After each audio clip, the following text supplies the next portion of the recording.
Transferring code from one APL vendor to another. APL dialects vary from one vendor to another, but the code can be made to work, up to a point, under other dialects. These are the main APL dialects as of 2010. They all follow the APL standard plus some added features. Transferring code usually consists in creating a transfer file. From that transfer file, you can recreate the objects into a new workspace. APL component files can also be transferred. There are two popular ways to do the transfer. The first one uses ATF files, the APL Transfer Files format. This format lays a canonical representation of functions and variables onto fixed length records of 80 columns. APL2 uses the system commands out and in to create the transfer files and read them back. Other vendors use either the same system command or a user command or a separate workspace to do the work. Custom files can also be used. This format lays the representation of each object as a variable length record. A separate workspace is used to do this work. Some systems may incorporate a user command to do the same thing. Let's have a look at ATF files. Here's a workspace in APL Plus Win that we wish to transfer elsewhere. It contains a number of functions and variables. Nothing particularly special about this workspace. There's a couple of functions in here which are worth noting. For example, here we have line 7 of this function uses quad x and tie, which does not exist elsewhere. And it uses its own system variables. Also there's a quadify, which does not exist in some dialects, and so on. There is also a function ss to mat, which uses stuff that definitely does not exist elsewhere. It's got localized quad elx plus quad stptr, quad call, and so on. All this stuff will not make it across anywhere. APL Plus uses user commands, and the user command to transfer a workspace onto a transfer file is called out. And you can ask how it works, and it's all described in here. So if we use out with the name of a file, there's no complaints, which means that it actually did it. And if we go to Disk Explorer, we can verify that. Here it is. Dialog also has user commands, and the command to bring stuff in is called in. And here's its syntax. The user command syntax is slightly different, but it does the same type of work. So in this case, all we have to do is give the example that we had before, and everything is being defined in the workspace, except that some problems were reported. And if we have a look at it, we can see that quad PR was not defined, and SS to mat, which we knew would create problems. But if we look at the function read file, we can see that it has been defined, although it won't run because of quad x and tie and quad tcnl and quadify, which are not allowed in Dialog APL. So that's for the APL transfer file format, ATF extension files. It works fine, except that it doesn't perform any modification of the code. There exists another way to transfer files which will perform some translation of the code. For example, quad x and tie could have been translated here into quad and tie, since it does exactly the same thing under Dialog APL. And there's a way to do this. Let's have a look at it. Let's have a look at custom files.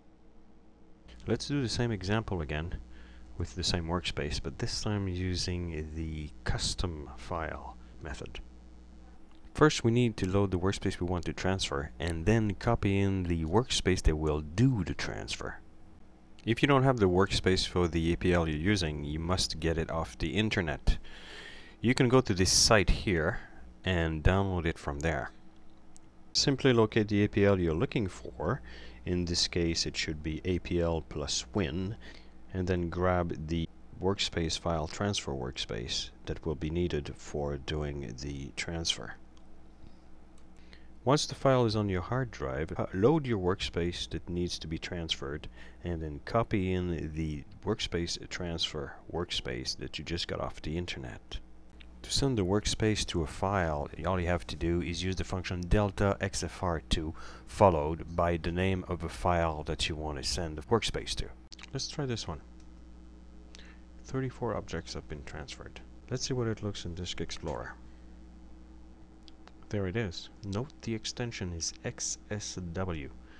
X stands for transfer, S stands for STSC, which used to be the company that owned APL Plus, and W stands for workspace.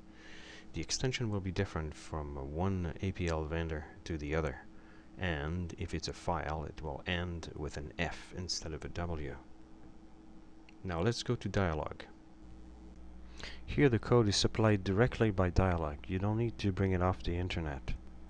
Here the name of the workspace is XFR code.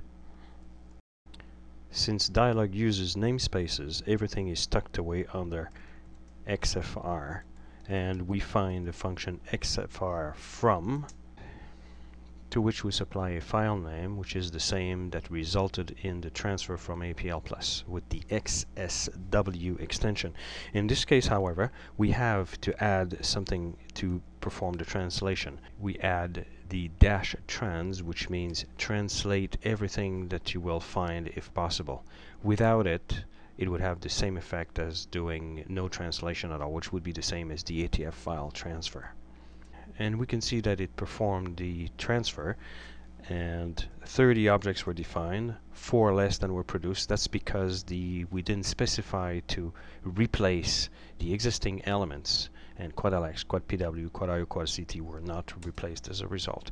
If we look at the read file function now, we can see that the quad X enti has been translated into a quad enti, and we can see that the quad TCNL has been translated into an appropriate quad AV element, and that the quad FI has been translated into an appropriate expression that will result in the exact same thing.